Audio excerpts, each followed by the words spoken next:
El retrato oval. El castillo al cual mi criado se había atrevido a entrar por la fuerza antes de permitir que, gravemente herido como estaba, pasara yo la noche al aire libre, era una de esas construcciones en las que se mezclan la lobreguez y la grandeza, y que durante largo tiempo se han alzado cejijuntas en los Apeninos, tan ciertas en la realidad como en la imaginación de Mrs. Radcliffe. Según toda apariencia, el castillo había sido recién abandonado, aunque temporariamente. Nos instalamos en uno de los aposentos más pequeños y menos suntuosos. Hallábase en una apartada torre del edificio, sus decoraciones eran ricas, pero ajadas y viejas. Colgaban tapices de las paredes, que engalanaban cantidad y variedad de trofeos heráldicos, así como un número insólitamente grande de vivaces pinturas modernas en marcos con arabescos de oro. Aquellas pinturas, no solamente emplazadas a lo largo de las paredes sino en diversos nichos que la extraña arquitectura del castillo exigía, despertaron profundamente mi interés, quizá a causa de mi incipiente delirio. Ordené, por tanto, a Pedro que cerrara las pesadas persianas del aposento, pues era ya de noche, que encendiera las bujías de un alto candelabro situado a la cabecera de mi lecho y descorriera de par en par las orladas cortinas de terciopelo negro que envolvían la cama. Al hacerlo así deseaba entregarme, si no al sueño, por lo menos a la alternada contemplación de las pinturas y al examen de un pequeño volumen que habíamos encontrado sobre la almohada y que contenía la descripción y la crítica de aquellas. Mucho, mucho leí. E intensamente miré. Rápidas y brillantes volaron las horas, hasta llegar la profunda medianoche. La posición del candelabro me molestaba, pero, para no incomodar a mi amodorrado sirviente, alargué con dificultad la mano y lo coloqué de manera que su luz cayera directamente sobre el libro. El cambio, empero, produjo un efecto por completo inesperado. Los rayos de las numerosas bujías, pues eran muchas, cayeron en un nicho del aposento que una de las columnas del lecho había mantenido hasta ese momento en la más profunda sombra. Pude ver así, vívidamente, una pintura que me había pasado inadvertida. Era el retrato de una joven que empezaba ya a ser mujer. Miré presurosamente su retrato, y cerré los ojos. Al principio no alcancé a comprender por qué lo había hecho. Pero mientras mis párpados continuaban cerrados, cruzó por mi mente la razón de mi conducta. Era un movimiento impulsivo a fin de ganar tiempo para pensar, para asegurarme de que mi visión no me había engañado, para calmar y someter mi fantasía antes de otra contemplación más serena y más segura. Instantes después volví a mirar fijamente la pintura.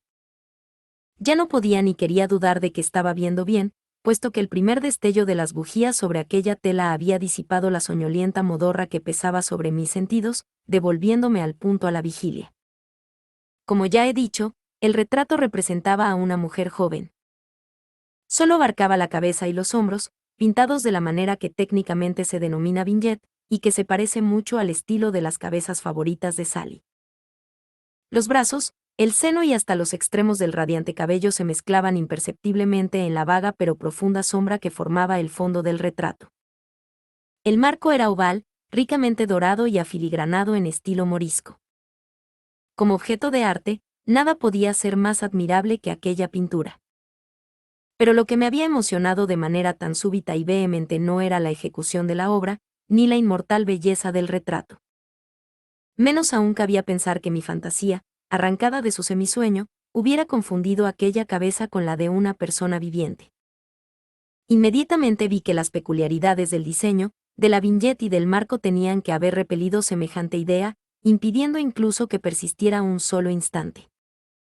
Pensando intensamente en todo eso, quédeme tal vez una hora, a medias sentado, a medias reclinado, con los ojos fijos en el retrato. Por fin, satisfecho del verdadero secreto de su efecto, me dejé caer hacia atrás en el lecho. Había descubierto que el hechizo del cuadro residía en una absoluta posibilidad de vida en su expresión que, sobresaltándome al comienzo, terminó por confundirme, someterme y aterrarme.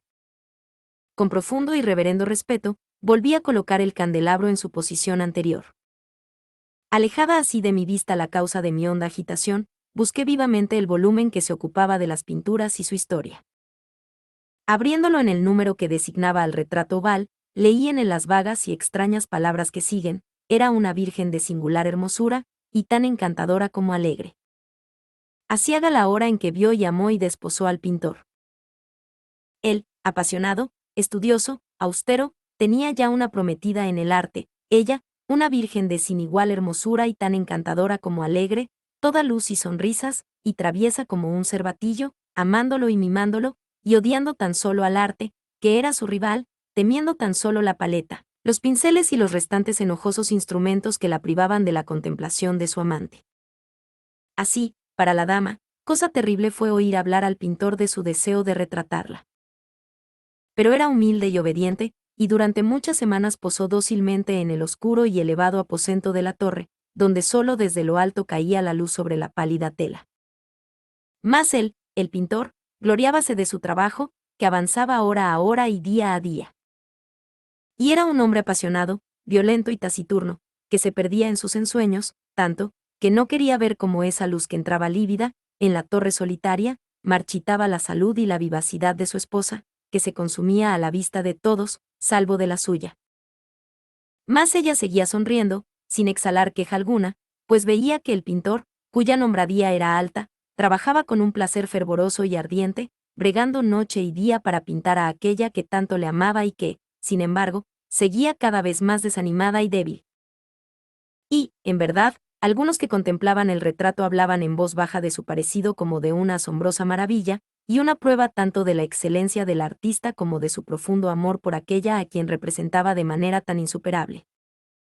Pero, a la larga, a medida que el trabajo se acercaba a su conclusión, nadie fue admitido ya en la torre, pues el pintor habíase exaltado en el ardor de su trabajo y apenas si apartaba los ojos de la tela, incluso para mirar el rostro de su esposa. Y no quería ver que los tintes que esparcía en la tela eran extraídos de las mejillas de aquella mujer sentada a su lado.